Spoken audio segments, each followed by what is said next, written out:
করছে অসুখের কারণে। এখন আমি আপনাদের একটু কথা বলি, এত কথা কেন বললাম, যে সকল বউ খেটকেট আছেন, যে সকল বউ শাশুড়ি গটগট করেন, আছেন নাকি এখানে বউরা, তারা কিন্তু হুঁশিয়ার। শাশুড়ি যদি মারা যায় আর বউ যদি শাশুড়ির লোকে লাগালাই করেন, তাহলে আপনার অবস্থা কি হবে আজকে বুঝি নেন।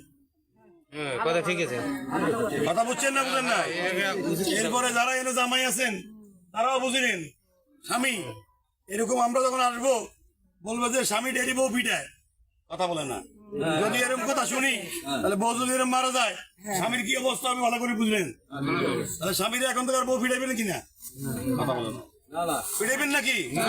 পিটাইলে কি হবে?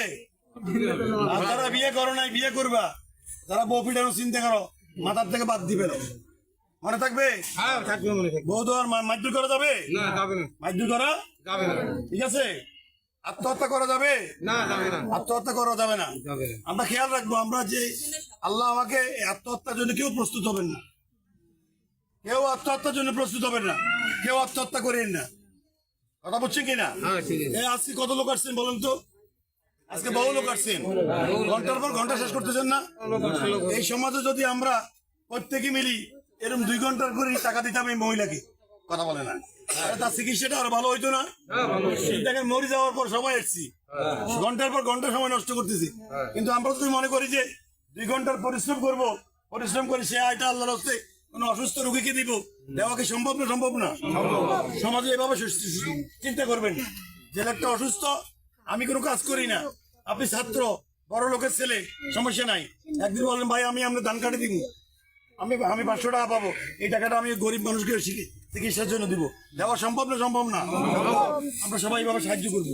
তাহলে মানুষগুলো অসুস্থতার কারণে চিকিৎসা অনেক কষ্ট করছে তার স্বামী, শুনলাম সবার কাছে, ঠিক আছে? আমরা সবাই এখন থেকে আত্মহত্যায় কি বলবো? না বলবো। আত্মহত্যায় কি বলবো? মনে থাকবে? আত্মহত্যাকে কি বলবো? না বলবো। করেন তার জন্য অটো মামলা হবে। কি মামলা হবে? হুঁশিয়ার। আর বউরা যদি পরকীয়া করেন এগুলো অটো মামলা। কি মামলা? অটো মামলা। আপনার পরকীয়া প্রেমিককে আমি ধরে চালান দিয়ে দিব। কোন ছেলে যদি বাপ মাকে মারপিট করে, খাবার না দেয়, আমাকে জানাবেন।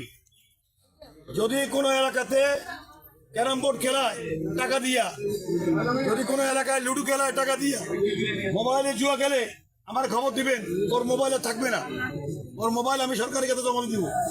মনে থাকবে তো আপনাদের? মনে থাকবে? থাকবে।